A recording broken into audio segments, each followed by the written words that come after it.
If you are not close to Allah, does that mean you don't get tests and trials? No, you will get tests and trials.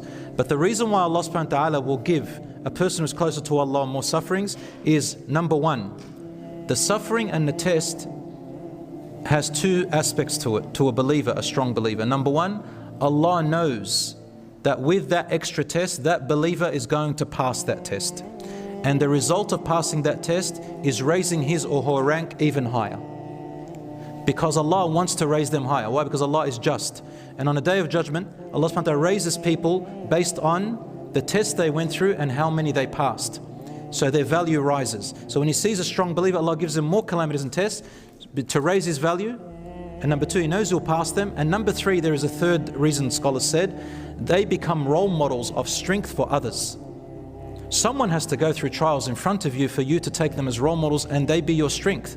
So Allah chooses the ones who are closer to Him because they can handle it more than people who are not as close to Him. So your trials become less. Sometimes the trials are different.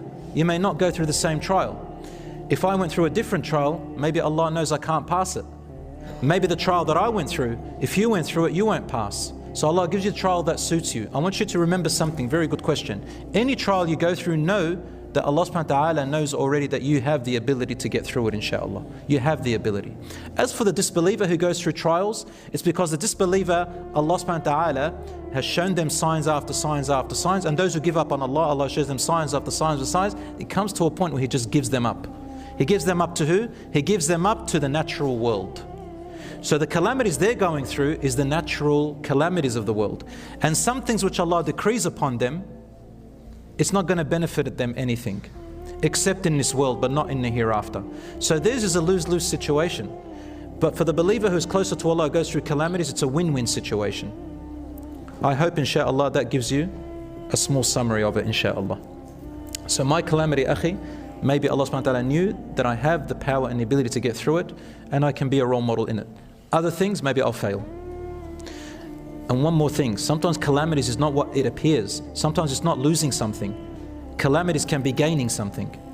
So you might gain a lot of wealth, you might gain a lot of health, you might gain a lot of reputation. And the ulama said that's the hardest of trials.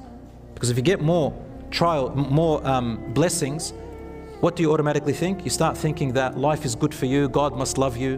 When we see somebody going through losses, sometimes we think, you know, they must have done something really bad. If they lose their business, maybe God hasn't blessed them. But if their business goes good, we say Allah maybe love them and they're blessed. No, not necessarily. So there is a calamity of being given everything, and it's not going to mean anything. It's just that Allah is just giving you whatever's left in the bottle. You're not going to get anything in the hereafter which you can use against Allah subhanahu wa ta'ala.